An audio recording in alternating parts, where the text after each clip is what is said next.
yang saya hormati, selamat bergabung kembali dengan kami di Sobirin Channel ini. Pada kali ini kita akan mencoba untuk belajar bersama tentang telaah soal. Untuk menelaah soal ini, Bapak Ibu, kita akan menggunakan aplikasi yang dibuat oleh kementerian, ya, yang waktu itu digunakan untuk mentelaah soal ujian sekolah. Mudah-mudahan aplikasi ini dapat membantu Bapak Ibu, ya, di dalam mentelaah soal-soal yang ujian atau ulangan umum dan lain sebagainya. Baiklah, Bapak Ibu, kita mulai dengan mentelaah soal ini. Nah, ini adalah telaah soal yang sudah dikerjakan, ya.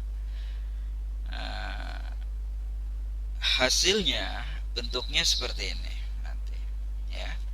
Ada 5 soal yang ditelaah. Ini hanya contoh saja. Di situ pada nomor 1, 4, dan 5 itu ditolak, ya. Kenapa? Karena soal tidak sesuai dengan indikator. Jadi di sini ada penjelasan mengapa soal itu ditolak, ya. Bisa dilihat nanti, lihat data, ya. Jadi lihat data di sini. Nah, kita lihat kenapa nomor berapa tadi? Nomor 1, 4, 5 ditolak. Nah, kita lihat di rubrik penilaiannya yang dibuat. Nomor 1, kita klik nomor 1, ya. Nah, kalau kita perhatikan di sini, pilih skor untuk yang nomor 1, aspek yang pertama ini. Pada nomor 1 soalnya tidak sesuai dengan indikator, ya. Maka soal itu ditolak. Jadi kalau sudah memilih salah satu, ya, maka soal itu secara otomatis ditolak, sehingga di sini jawab 00 semuanya. Oke, kembali ke hasil yang tadi. Oke, juga nomor 4 dan 5, soal tidak sesuai dengan indikator. Atau mungkin soal mengandung unsur sara, ya. Jadi kalau Bapak Ibu ternyata soalnya mengandung unsur sara, ya, di bagian yang kedua ini, aspek yang kedua, misalkan pada soal nomor 1, ini instrumennya Bapak Ibu, ya, jadi belum diisi. Tapi kalau lihat data yang tadi, ya, nah ini udah diisi. Jadi di instrumen, ya, pada aspek yang kedua, apabila mengandung sara, maka secara otomatis soal itu ditolak, ya. Kalau soal itu ditolak, otomatis kita harus lanjut ke soal berikutnya tanpa melihat aspek-aspek berikutnya. Baiklah Bapak Ibu, kita coba lihat hasil yang tadi. Nomor 2 itu ternyata rekomendasinya adalah diperbaiki. Juga nomor 3. Nah, di sini ada penjelasan. Nah, ini penting untuk teman-teman penulis soal, ya. Setelah ditelaah oleh Bapak Ibu penelaah, kemudian diberikan kembali ke penulis soal. Nah, ini data ini penting sekali. Konstruksi soal pada aspek 5 dan aspek 13 itu perlu diperbaiki. Kemudian pada bahasa itu tidak ada, ya. Nah, kita lihat kenapa aspek 5 dan aspek 13 itu perlu diperbaiki. Kita lihat di bagian data nomor apa tadi Bapak? Ya, nomor 2 ya. Kita lihat nomor 2. Lihat data, pilih nomor 2. Ini kita lihat nomor 2. Nah, kita scroll ke atas. Tadi adalah aspek 3 ya. Kita lihat aspek 5, maaf, aspek 5 dan aspek 13. Ya, aspek 5 apa ini? Ya, konstruksi. Nah, yang nomor 1, pokok soal jelas atau tegas. Yang kedua, pokok soal jelas dan tegas. Yang terakhir, pokok soal tidak jelas dan tidak tegas. Ternyata penelaah menjawab sesuai dengan soal yang ada adalah nomor 1, yaitu pokok soal jelas atau tegas. Harapannya soal itu tentunya harus jelas dan tegas. Jadi kalau jawabannya nomor 2 berarti tidak ada perbaikan. Tetapi kalau jawabannya 1 atau 0 itu harus diperbaiki. Kenapa? Mungkin kenapa dia mengambil 1? Ada kemungkinan hanya salah satu yang memenuhi atau satu unsur. Bisa pokok soalnya jelas tetapi tidak tegas. Atau sebaliknya, pokok soalnya tegas tetapi tidak jelas. Tapi kalau milih nomor 2, pokok soal jelas dan tegas, ya Bapak Ibu. Oke, kemudian kita lihat tadi aspek 5 dan 13. Kita lihat aspek 13. Kenapa aspek 13 itu bermasalah? Ya. Oh, di sini ternyata penelaah menemukan bahwa pilihannya 0. 0 artinya gambar, grafik, tabel, diagram, dan sejenisnya pada soal tidak jelas dan tidak berfungsi. Ya, terkadang kita membuat soal, tabel atau gambar yang ditampilkan tidak berfungsi, ya, tidak jelas dan tidak berfungsi. Kemudian karena tidak jelas dan tidak berfungsi, maka soal itu harus diperbaiki, ya. Seandainya pilihannya misalkan 1, gambar, grafik, tabel, diagram, dan pada soal jelas atau berfungsi, ya. Misal gambarnya udah jelas, tabelnya sudah jelas, ya, terlihat dengan baik, tapi tidak berfungsi. Artinya apa? Tanpa menggunakan gambar atau grafik atau tabel atau diagram, soal itu bisa dikerjakan, ya. Jadi tanpa menggunakan gambar, tabel, diagram atau grafik, soal itu bisa dikerjakan. Artinya apa? Bahwa gambar, grafik, tabel, dan diagram itu tidak berfungsi, ya. Maka kalau jawabannya 1 juga harus diperbaiki, ya. Nah itu Bapak Ibu yang perlu dilihat, ya, tadi di aspek 5 dan 13. Nah ini penting sekali untuk teman-teman penulis soal.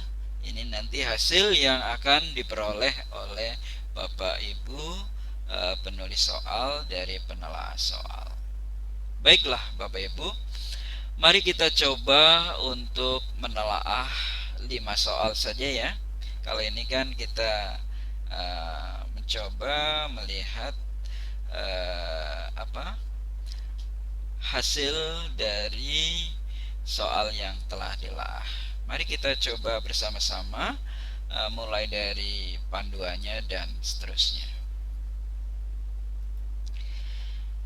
Baik Bapak Ibu, kita akan melihat. Nah, kita buka aplikasinya terlebih dahulu, ya. Nah, aplikasinya bentuknya seperti ini. Ketika Bapak Ibu membuka di sini di bagian paling atas itu ada tulisan kotak berwarna putih ini, enable editing.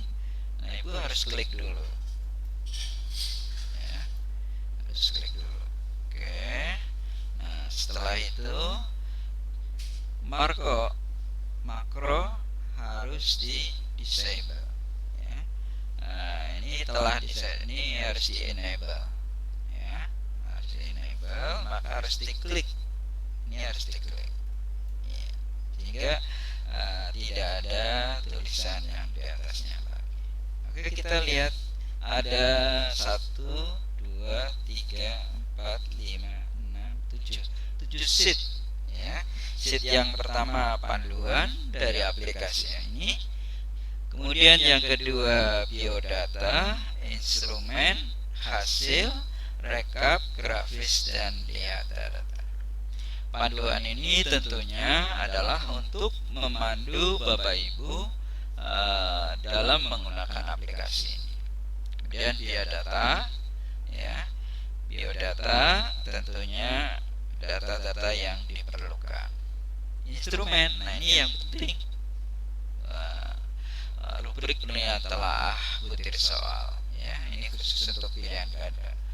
Kemudian hasilnya ada di sini, ya, seperti tadi kita bahas bersama. Kemudian rekapnya, grafis, lihat data.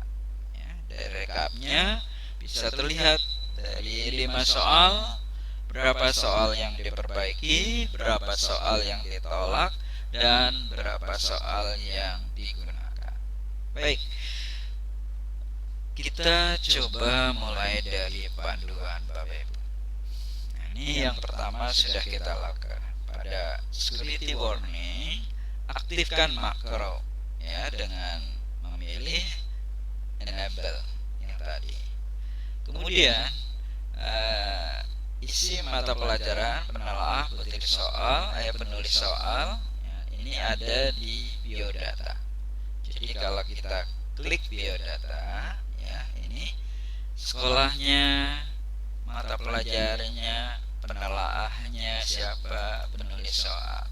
Nah, ini jumlah butir soalnya Bapak Ibu, karena ini untuk pelatihan, jadi saya hanya memberikan 5 soal saja, ya. Oke. Kemudian setelah kita isi jumlah butir soalnya dan seterusnya, nah, ini nomor 4 penting sekali. Klik tombol kosongkan data pada baris ke-74. Ya, tombol ini akan menghapus data. Maksudnya begini, Bapak. Pernyataan 4 ini ada di instrumen. Jadi kalau kita klik sheet instrumen, nah ini pada baris 74. Nah, ini baris 74. Ya, ini baris 74. Nah, di sini ada satu area yang berwarna merah, ya. Hati-hati, semua data yang telah Anda isi akan dihapus. Jadi kalau kita klik begini, akan ada peringatan. Data yang sudah Anda isi akan dihapus. Oke, yakin semua data akan dihapus? Saya jawab yes. Oke, berarti datanya sudah tidak ada lagi. Ya, datanya berhasil. Kalau kita lihat rekapnya kosong, ya, kosong semua, grafisnya juga kosong, datanya juga ini nggak ada, ya. Oke, baik, kita tadi udah sampai ke ini, ya, nomor 4. Kemudian nomor 5, pilih soal.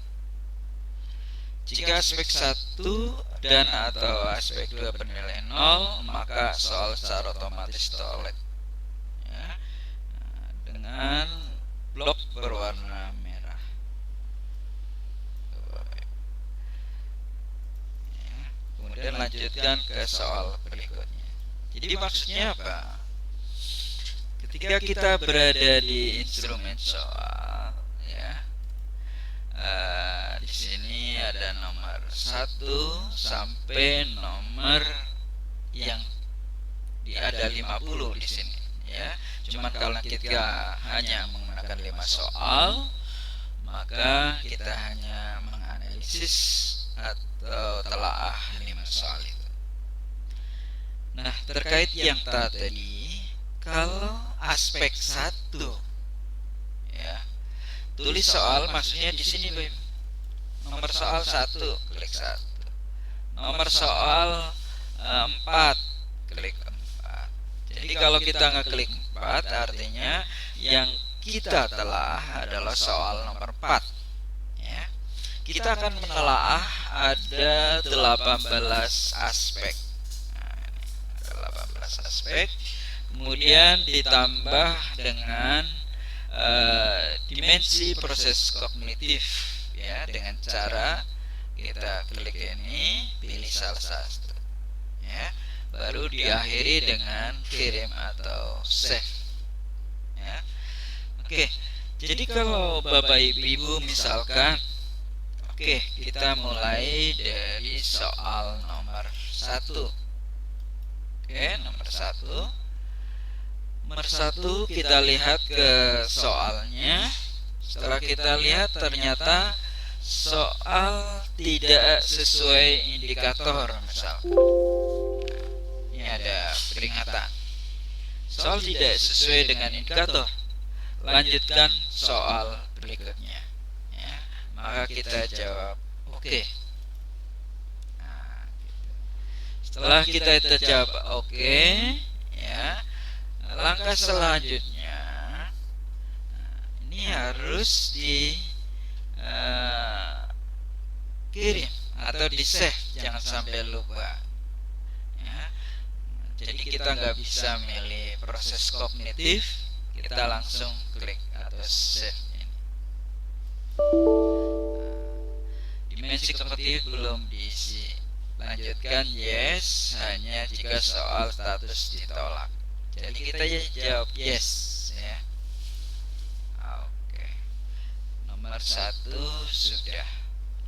Kalau kita lihat ke hasilnya, Bapak Ibu, nah ini rekomendasinya ditolak, ya. Penjelasannya soal tidak sesuai indikator, ya. Misalkan soal ini, indikatornya siswa dapat menentukan tempat terjadinya pembuahan sel telur oleh sel sperma pada manusia. Tetapi pada soal yang dibuat ini berbeda, ya, berbeda dengan indikatornya. STEM soalnya atau pokok soalnya adalah pengaruh kerja pil kontrasepsi adalah titik-titik. Ini. Jadi pokok soalnya aja tidak sesuai dengan indikatornya. Mungkin soal yang tepat dengan indikatornya adalah ini. Pembuahan sel telur oleh sel sperma pada manusia terjadi di dalam, nah berarti jawabannya C. Kalau kita lihat soal atau pokok soalnya, ini sudah sesuai dengan indikator, ya. Oke, kembali kepada soal tidak sesuai dengan indikator, maka direkomendasikan ditolak. Artinya soal itu tidak digunakan. Kemudian kita masuk kepada soal berikutnya, yaitu soal nomor 2, ya. Soal nomor 2. Kita lihat aspeknya, di sini ada 18 aspek, ya. Kita lihat ternyata sesuai dengan indikator. Kemudian nomor aspek yang kedua, ternyata dia bersifat sara, ya. Karena dia bersifat sara, maka soal itu ditolak, ya. Soal-soal seperti ini harus diantisipasi Bapak Ibu. Dikhawatirkan nanti akan menjadi permasalahan berikutnya, ya. Oke, soal nomor 2 ditolak. Kemudian untuk berikutnya kita lanjut ke soal nomor 3. Tapi sebelum itu kita save dulu. Nah, kita langsung yes saja. Lanjutkan yes hanya jika status soal ditolak. Yes. Oke, kita lihat hasilnya. Soal nomor 2 juga ditolak karena mengandung sara. Baik, soal nomor 3, kita masuk ke soal nomor 3. Ya, ini sudah menunjukkan soal nomor 3 setelah kita klik instrumen. Yang pertama, soal sesuai dengan indikator. Kemudian soal tidak mengandung sara. Ya, berarti kita pilih nomor 1. Baik sara, propaganda, pornografi, atau permuatan politis atau kekerasan, ya. Jadi kita pilih nomor 1. Selanjutnya kita pilih aspek yang ketiga, pilihan jawaban homogen dan logis. Di sini saya akan mengambil pilihan nomor 2, ya. Nomor 2. Iya. Pilihan nomor 2 berarti soalnya jawabannya sudah homogen dan jawabannya sudah logis. Berarti soal itu untuk aspek nomor 3 sudah bagus. Tetapi kalau saya pilih nomor 1, ya, berarti jawaban bisa homogen, bisa tidak homogen, atau logis atau tidak logis. Jadi hanya terdapat satu jawaban yang benar, ya. Bisa homogen pilihan jawabannya tetapi tidak logis, atau sebaliknya pilihan jawabannya logis tetapi tidak homogen. Sehingga soal perlu diperbaiki di bagian aspek yang ketiga ini. Kemudian aspek yang keempat, kunci jawaban hanya 1 saya pilih, ini jelas ya. Yang kelima, pokok soal jelas dan tegas. Ya, kalau kita pilih nomor 2, berarti untuk aspek yang kelima ini tidak ada perbaikan. Yang aspek 6, pokok soal merupakan pernyataan yang diperlukan saja. Oke, kita pilih 1. Aspek yang ketujuh, pilihan jawaban merupakan pernyataan yang diperlukan. Nah, ini yang diperlukan saja. Oke, pilih 1 lagi. Kemudian nomor 8, pokok soal tidak memberi petunjuk ke arah jawaban yang benar. Kita pilih 1, ya. Aspek 8 tidak diperbaiki. Pokok soal tidak mengandung pernyataan yang bersifat negatif ganda. Jadi kalau di STEM soalnya atau pokok soalnya ada kata tidak, kemudian diakhiri kecuali, itu artinya ada 2 pernyataan yang negatif atau negatif ganda. Anggap aja soal itu tidak mengandung negatif ganda. 10. Panjang rumusan pilihan jawaban relatif sama. Nah, ini perlu diperhatikan Bapak Ibu. Anak-anak yang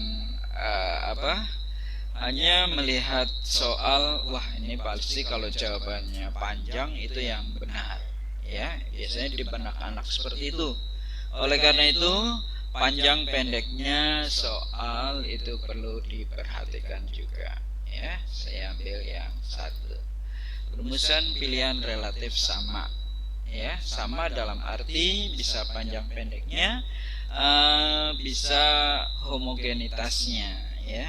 Kalau yang satu bicara tentang bunga, ya jawabannya bunga semua. Yang satu bicara tentang benda langit, ya benda langit semua. Artinya kalau jawabannya benda langit, ya benda langit semua. Ya. Jangan sampai yang satu jawabannya bunga anggrek, bunga melati, bunga kamboja, kemudian yang D jawabannya mobil. Nah itu kan kurang homogen. Oke, yang ke-11. Nah ini saya kira sudah ada, tidak ada lagi teman-teman yang buat soal seperti ini, ya. Pilihan jawaban tidak mengandung pernyataan semua pilihan jawaban di atas salah atau semua jawaban di atas benar, ya. Nah, ini anggap aja tidak mengandung hal tersebut. Kemudian yang ke-12, pilihan jawaban berbentuk angka atau waktu disusunkan berdasarkan urutan besar kecilnya nilai angka tersebut atau kronologisnya, ya. Nah, ini kalau misalkan soal itu tidak bicara tentang angka, tidak bicara tentang besar kecilnya angka, waktu dan lain sebagainya, atau tidak bicara juga tentang kronologis, maka kita pilih bintang. Pilihan jawaban tidak berbentuk urutan angka atau urutan waktu, jadi kita pilih bintang misalkan. Kemudian nomor 13. Nah, 13 ini di soal itu, ya, ada gambar atau bisa grafik, tabel, diagram atau jenis yang lainnya, ya. Harus jelas dan berfungsi. Bisa terjadi gambarnya jelas tetapi tidak berfungsi, atau sebaliknya, gambarnya tidak jelas tapi itu berfungsi banget untuk menjawab soal itu, ya. Nah ini dua-duanya harus jelas dan berfungsi. Nah kalau misalkan soal itu mengandung gambar, grafik, tabel, diagram dan sejenisnya, maka pilihannya bisa 0, 1, dan 2. Tentunya sesuai dengan soal tersebut. Misalkan saya pilih nomor 1. Kenapa saya pilih nomor 1? Ternyata di situ di soal ada gambar yang tidak jelas, kemudian berfungsi banget gambar itu, ya. Jadi gambarnya tidak jelas tetapi berfungsi, nah, maka pilih 1. Atau bisa terbalik, gambarnya sudah jelas banget tapi nggak berfungsi. Misalkan begini, di situ disajikan gambar dengan ukuran-ukuran misalkan matematika, gambar kerucut misalkan, ya, diketahui ada diameter, kemudian ada garis pelukisnya misalkan. Nah, disuruh mencari volume. Di tim soalnya tentunya nggak perlu lagi soal itu dituliskan panjang garis pelukis sekian, kemudian diameternya sekian, ya, nggak perlu.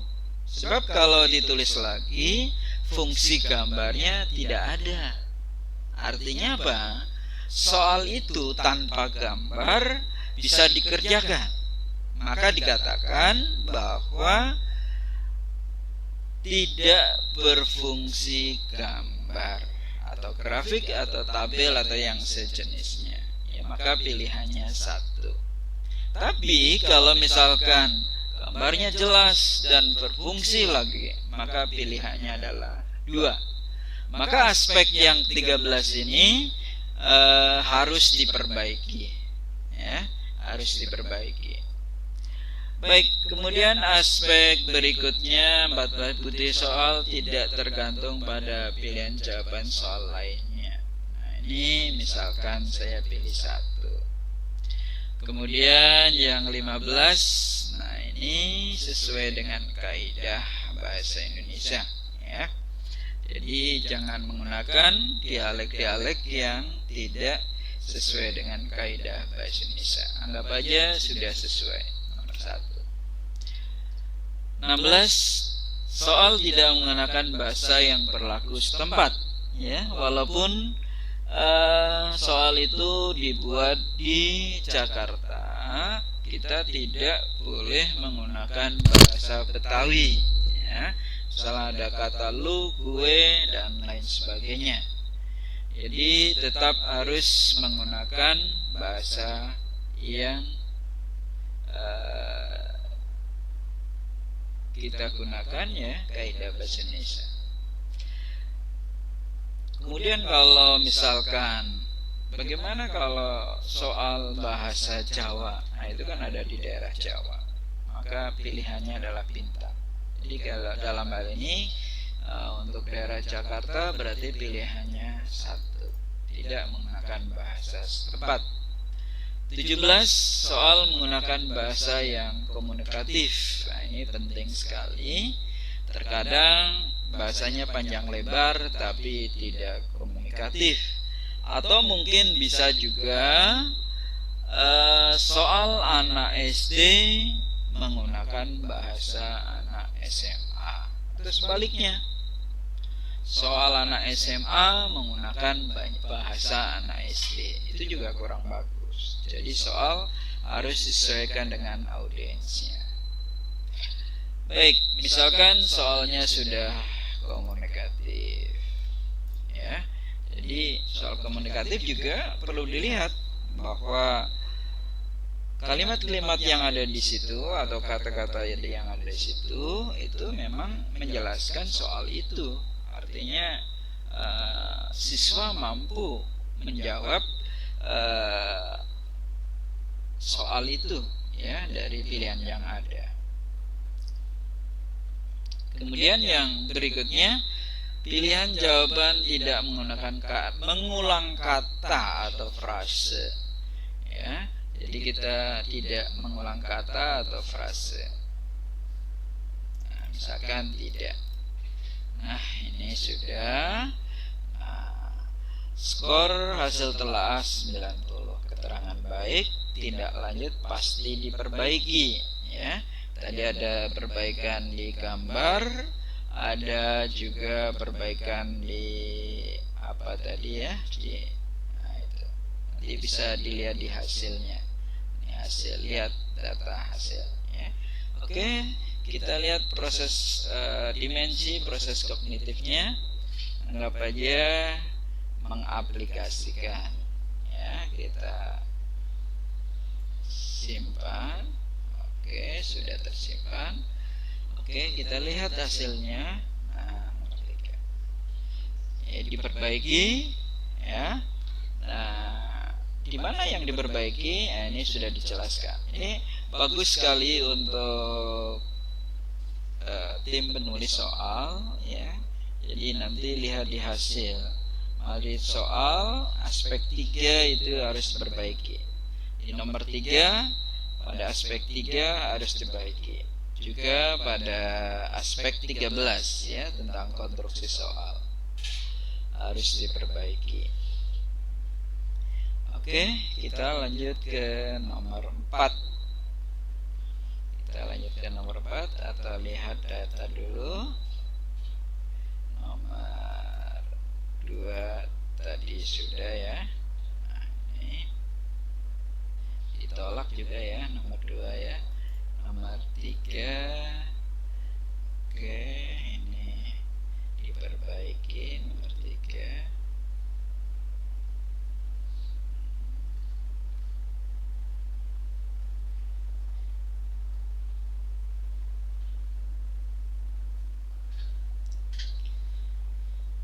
Oke, kemudian kita lanjutkan pada instrumen untuk soal nomor 4.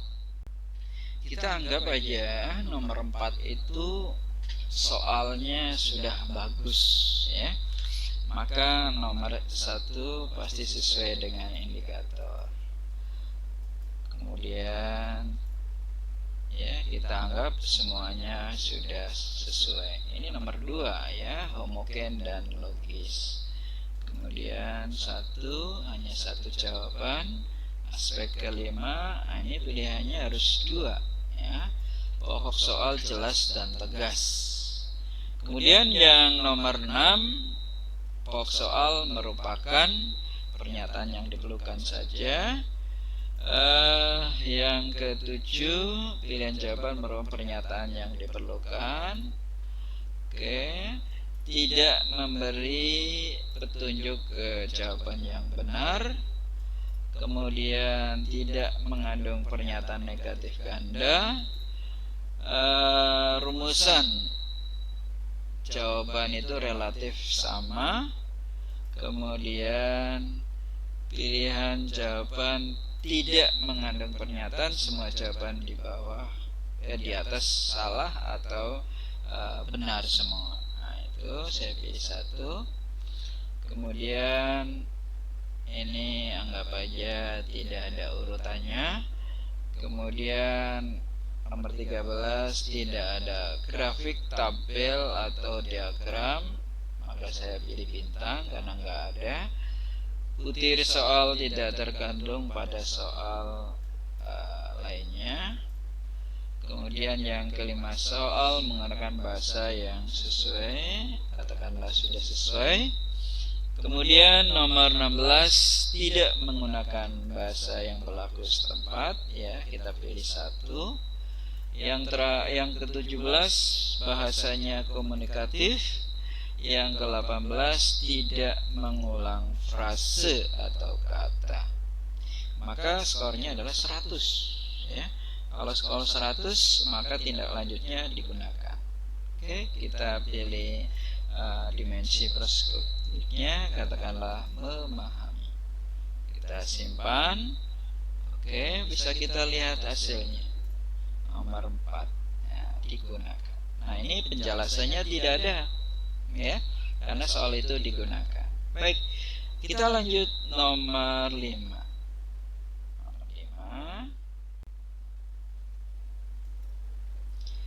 Nomor 5. Ini sudah nomor 5 ya. Nomor 5, anggap aja supaya efektif waktu pembuatan video ini ya, Bapak Ibu. Anggap aja soal itu tidak sesuai indikator. Jadi kita tidak usah melanjutkan aspek berikutnya. Oke? Kemudian kita simpan atau klik ya. Lanjutkan yes hanya jika status soal ditolak. Tadi kan statusnya ditolak. Yes. Oke. Kita lihat hasilnya. 5, soal tidak sesuai indikator ditolak ya. Yang nomor 2, nomor 1 juga ditolak, nomor 4 diperbaiki, nomor 4 digunakan. Jadi kalau kita lihat rekapannya ya, kita lihat rekapannya, ini rekap. Nah, ditolak ada 3, ada 60%, diperbaiki 1, digunakan 1, jumlah soal 5. Ini adalah terkait dimensi kognitif ya. Kemudian grafiknya dinyatakan dalam bentuk grafik lingkaran ya. Nah, ini ya, tabel dimensi kognitifnya ya. Ini 50% memahami, 50% menerapkan. Tabel dimensi tindak lanjut telaah soal ya, ada yang ditolak, ada yang diperbaiki, ada yang digunakan. Yang digunakan 20%, yang diperbaiki 20%, yang ditolak 60%. Nah, ini data ini digunakan untuk apa Bapak Ibu? Misalkan Bapak Ibu lupa ya, lupa. Ternyata pada nomor berapa misalkan, nomor 3, pada aspek 5 misalkan, ternyata jawabannya soal tidak jelas dan tidak tegas. Nah, ini Bapak Ibu boleh diperbaiki ya, boleh diperbaiki. Nah, kalau kita lihat hasil, kan ini yang diperbaiki di sini aspek 3 sama aspek 13. Coba ya kita lihat misalkan aspek yang lain yang perlu diperbaiki. Misalkan mengandung negatif ganda, misalkan pernyataan negatif ganda. Mengandung pernyataan negatif ganda ya. Nah, ini diperbaiki. Jadi memperbaikinya lewat ini ya, bagian lihat data. Baru setelah itu Bapak Ibu baru simpan. Gitu. Coba kita lihat di hasil. Ada tambahan ya. Aspek yang ke-9 yang tadi tentang apa? Negatif ganda. Gitu ya. Nah, ini Bapak Ibu yang perlu saya sedikit penjelasan, mudah-mudahan berguna untuk Bapak Ibu. Kurang lebihnya saya mohon maaf. Assalamualaikum warahmatullahi wabarakatuh.